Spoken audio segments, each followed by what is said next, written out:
Educate a woman and you educate a society. This popular phrase is well-intentioned, but the framing also subtly treats women's education as a derivative matter and valuable only for what it produces for others, families, economies, and nations, rather than as a right in itself. To add to this treatment, around the world, women's access to higher education continues to remain deeply unequal, especially in times of crisis. Conflict, displacement, political upheaval, and economic shocks do not just interrupt education, they disproportionately push women out of it, often permanently. Today's episode of Insight will be about examining what women's higher education means in a world shaped by instability and what policy choices make access possible or impossible. Our guest for today, Kamal Ahmad, is the founder, president and CEO of the Asian University for Women, an institution that works at the intersection of education, displacement and gender justice. Kamal, welcome to NTV World Insight. Thank you, Sarah. You are in Kathmandu right now for a very short period of time. What brings you here? We are about to launch a campaign in Nepal to get the word out about the Asian University for Women and to invite smart, talented, brave, young Nepali women to take the journey, educational journey with us at the Asian University for Women. Mm-hmm. Why Asian University for Women? There are so many reasons for why Asian University for Women. I think the Asian is function of geography. We happen to be located in Bangladesh, which is part of Asian region. But as I mentioned earlier, the notion of a university is universal. If somebody from Africa were to apply, it's not like we would say, no, you can't apply, you're out of the region. In fact, we have graduated a student from Senegal. And we are hoping that in the future we will have more students from Latin America, from Africa. We have a student from Japan as we speak, and so on. The Women's University, of course, needs more explanation. We think there has been a systematic neglect of high quality women's education. Mm-hmm. And there is evidence that when women come together in a setting of their own, they're more likely to succeed. They're more likely to go into fields that are often not chosen by women.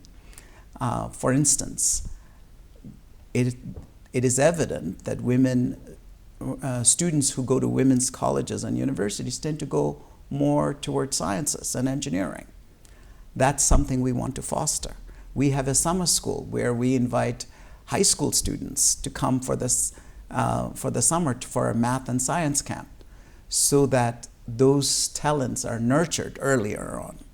So we think a women's university has a special place in the universe of universities and higher education as a platform for women to know they are equal, they have talents like everybody else, and there is a supportive community that says nothing will inhibit you, nothing will prohibit you from actualizing your full potential. UNESCO estimates that girls in crisis are 2.5 times more likely to be out of education compared to boys. What do you think most directly, because you also work with women who've been displaced because of crisis, what do you think most directly pushes women out of higher education during these circumstances? Well, there are probably a litany of reasons why girls and women get pushed out of the educational system before they get to higher education.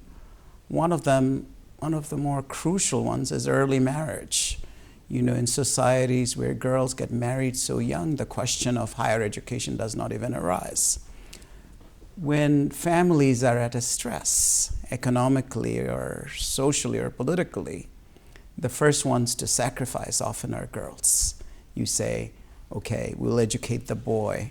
Maybe the boy will bring something back. Whereas the girls in our societies are still, by and large, thought of as more of a burden. So they're easily sacrificed. Their education is cut off. So those are some of the things, but also I think you have to remember it's not easy for girls, even in the best of circumstances, to access education in an environment where there are hazards of sexual harassment on the way to school, in school. So there are all sorts of pressures on girls to drop out of school early. Why Asian university for women? There are so many reasons for why Asian university for women. I think the Asian is function of geography. We happen to be located in Bangladesh, which is part of Asian region. But as I mentioned earlier, the notion of a university is universal. If somebody from Africa were to apply, it's not like we would say, no, you can't apply, you're out of the region. In fact, we have graduated a student from Senegal. And we are hoping that in the future we will have more students from Latin America, from Africa. We have a student from Japan as we speak, and so on. The women's university, of course, needs more explanation. We think there has been a systematic neglect of high quality women's education. Mm-hmm. And there is evidence that when women come together in a setting of their own, they're more likely to succeed. They're more likely to go into fields that are often not chosen by women. For instance, it is evident that women, students who go to women's colleges and universities tend to go more towards sciences and engineering. That's something we want to foster. We have a summer school where we invite high school students to come for the summer for a math and science camp, so that those talents are nurtured earlier on. So we think a women's university has a special place in the universe of universities and higher education as a platform for women to know they are equal, they have talents like everybody else, and there is a supportive community that says nothing will inhibit you, nothing will prohibit you from actualizing your full potential. Mm-hmm. UNHCR's latest figures say that only 3% of refugees enrolled in higher education globally, compared with much higher enrollment at primary and secondary levels. Your university hosts a lot of Afghan women and single largest group of Rohingya women as well. What do you think are the practical barriers that you had to overcome to make it possible? And which of these barriers do you think could governments realistically address through policy reforms? So, you know, the refugee crisis around the world is obviously a function of government policy. Some governments decide that certain people will no longer be allowed to stay within their countries. So I think at the root of the problem is really government action against certain groups that generate the refugee crisis, and that's at the root of everything, of all of these problems. But having said that, of course, there are things that governments, communities, and organizations can do to help ameliorate the situation. In Afghanistan today, girls are not allowed to go to school beyond 6th grade. This is obviously a policy that doesn't help with the educational advancement of girls and women. The Rohingya women who are in Bangladesh, it's very difficult to provide a decent education in a camp where you're not recognized as an equal, where your dignity is not really offered. So even in the best of circumstances, the education they end up getting is subpar. So I think one of the fundamental things that we have to do is to recognize the equality of people. It is from that recognition of equality, everything else I think that we desire as a society that is humane, that is recognizes talent is among everybody, will come forth. Mm-hmm. Many displaced populations have severe restricted access to formal education even in host countries, right? What has your experience of educating these women been like so far? We have had an exhilarating experience with the communities of women, not just from Afghanistan, which we have about 600 women, or Rohingya, who are about 400, but also Syrians, people from Yemen. Of all groups, I think the refugee or migrant populations have an acute sense that education is their only instrument. They have nothing else to inherit. So if they can prove themselves through their merit through education, they have possibly a path ahead. And there is perhaps no greater reminder to us of this possibility than to see this year's Nobel Prize winners. One of the Nobel Prize winners in chemistry, for example, he grew up in a refugee camp in Jordan.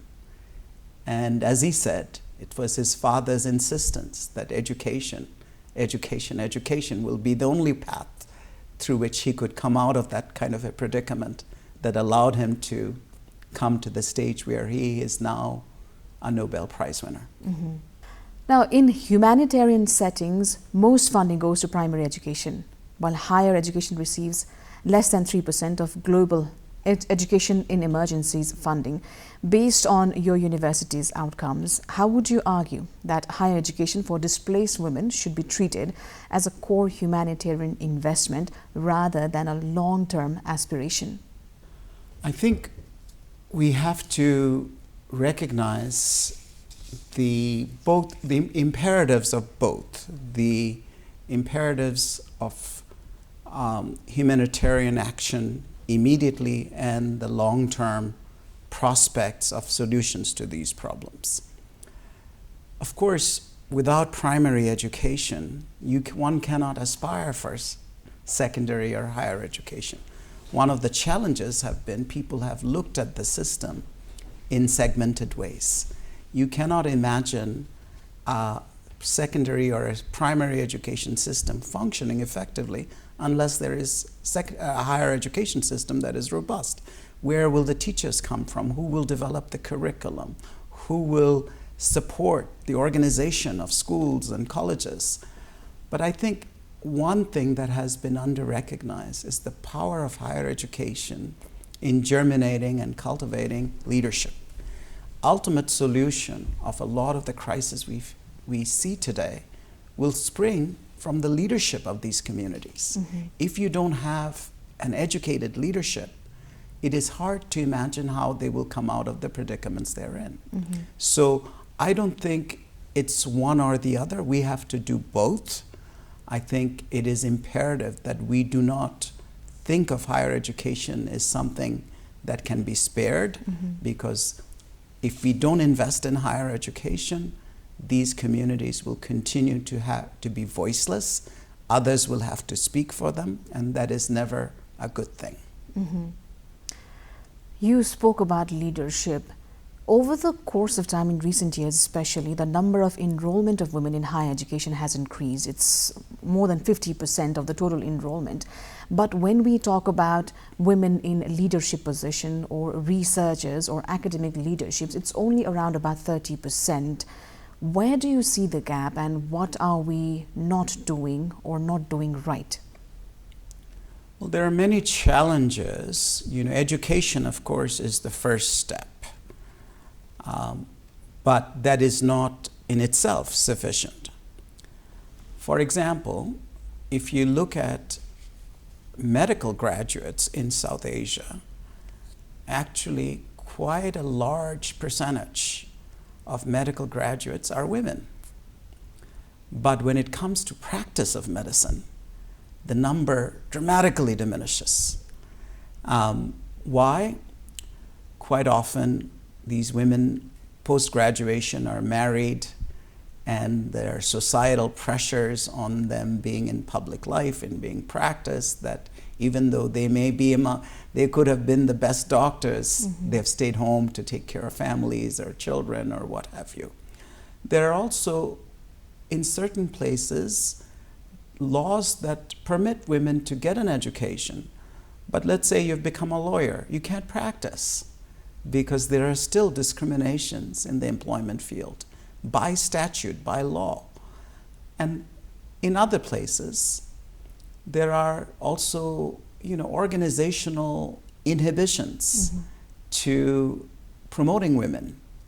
And it's not just a developing country phenomenon, it's a phenomenon around the world. It's changing, fortunately, but we still have long ways to go before equality can be achieved. But I repeat, education has to be the first step. If you don't educate, then you will never get to a parity. If it's only when you have educated, then you can seek a parity in the professions, in leadership, in further advancement of women. I think I remember reading a story about an Afghan woman. After the Taliban takeover, she used to work in Ministry of Finance and held a master's degree, but had to quit and take all sorts of jobs to make a living. So how do you see the international community coming together to deal with scenarios like these? Because it does not seem to be, the lives of the women in there does not seem to be changing for good. There are a lot of places, Afghanistan is not the only one, where state policies actively discourage equality of women, aspirations of women. And the net result, I think, is widely recognized that they're disabling the entire societies. If all of the society are not allowed to develop, to contribute to one's economic development, social development, intellectual development, you can never optimize on the full potential of the human population that you have. So I think it's short-sighted, it's inhumane to say half of your population will not be able to get the same opportunities that the other half seems to be entitled to. And in effect, it retards possibilities for the whole society. The Asian University of Women recruits many students from underprivileged and conflict-affected backgrounds. In systems that focus mainly on test scores, the traditional method, do you think there's a way for governments to create fair admissions policies without causing backlash or lowering standards? I think one has to understand what standards are. In the old Greek times, allegedly, Plato's Academy said that if you don't know geometry, don't enter this academy. We have taken a different approach. We have said everybody has talents. And if they have not had a great secondary education, maybe they will not know geometry. But it is not very complicated to teach arithmetic or geometry. So the Asian University for Women has taken an approach which says we will be very flexible at entrance, but we will have no flexibility at exit. What do I mean by that?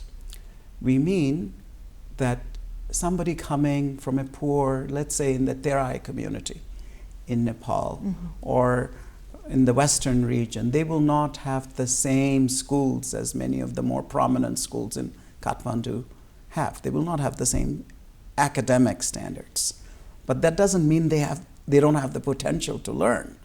So what we say is, if you have certain qualities, if you're motivated, if you have leadership potential, if you have courage, we welcome you. And we will give you extra years to catch up in English, catch up in math, and catch up in computers. And that seems to work. The other thing I would say is, we look at standards in a very narrow way. There is a lot of research that shows that intelligence appears in many forms. We seem to choose only a very narrow set of those metrics. When you expand them, you discover a whole new world of measuring people's potential. And I think we have to broaden it. What we are interested in is leadership. And it turns out, yes, academics are very important, but personal qualities are also very important. And I think if governments, societies want to develop where leadership is recognized early and cultivated, then they have to move to a better way of assessing young people, recognizing for what they have, what they can contribute, and move away from this narrow, so-called objective set of metrics. Now, many governments focus on short-term job training, but your university uses a liberal arts model, as you just explained. Is this approach better in preparing displaced or marginalized women for unstable job markets, civic life, and, as you mentioned, leadership? I think, Sarah, you have to recognize that, it's no one thing that will have answers for everything. So, in a society, you need multiple aptitudes and skill sets. I'm not going to say that you don't need plumbers and other sort of vocationally trained people. They're very important in sustaining our communities. But you also need people with a liberal arts and science training who can provide a different type of vision for the society. And I would also say that just because somebody is trained in vocational training, liberal arts should not even be eliminated from that scheme. There is a misjudgment about people that I think springs largely from our classist view of things, of people. It is often said that if you're poor, if you don't have enough resources, you should go into a vocational school, become a plumber, or do something that uses your hands and not your mind. I think that is fundamentally a misjudgment. We must recognize whether you're poor or rich, whether you're from the rural areas, from faraway places or nearby places in the middle of a city, talent is equally distributed. And we must be able to recognize them and give them the opportunity to flourish. And if you do that, it is possible that somebody from very meager background will be the best thinkers, will be the best leaders. And our society should not prejudge that potential. Because if we prejudge, we run the risk of missing out on the most talented. Now, which elements of AUW would you say are actually replicable at a larger scale, and which fail primarily due to lack of political will, maybe, rather than lack of resources? I think the fundamental aspect is really to remove the aspirational barriers of, in our case, girls and young women. Quite often, if you're an adolescent girl in our part of the region, of the world, you're frequently told that you cannot be anything. You can't, in fact, you're told you can be, this is it. You should get married and have children, and that's your life. You were predestined to be that way. I think what is urgently needed is to reverse this. Girls and young women, when they're young, must be told, must be encouraged that anything they want to do is possible. Because if they are not given the view that they can achieve something, they will never achieve it. So I think one of the more important things that governments and societies as a whole can do is to be more encouraging of young people, of young women and girls, that the possibilities are endless. They have all the potential to succeed. When I go to visit schools, I say it doesn't matter whether you have shoes or no shoes. If you have courage and the intellectual wherewithal, you can be anything. And I think that's what's needed. Because if you guide them, if you inspire them, if you encourage them in such ways, they will in fact fulfill those visions. You are one of the founders of AUW. Throughout these many years, you've seen many women, many girls graduate and turn out to be leaders in their own places and in their own fields. What makes you very happy? Are there cases that makes you very proud? There are so many instances where, which have, pride is probably not a word I would choose, that make you feel comforted that these years of labor have actually not been in vain. So, I'll give you a couple of examples. We have a project in the Rohingya camps where our graduates are training 1,100 Rohingya primary school teachers. Who are the ones who is doing this training? These are our Afghan graduates. They have moved to Cox's Bazar, lock, stock, and barrel, set up their own offices. They've set up their curriculum, their lesson plans, and they're largely teaching these 1,100 male teachers from the Rohingya refugee camps. And it's been astounding for me to see how successful, how worthwhile this endeavor has been. UNICEF is sponsoring this project. They have told me that this is one of the best training they have seen. As an organized activity, we have a large program of educating garment factory workers. On Fridays, when the factories are closed, we go to the factory and tell the workers that please take this admissions test. Because again, if you don't take this test, you will never know.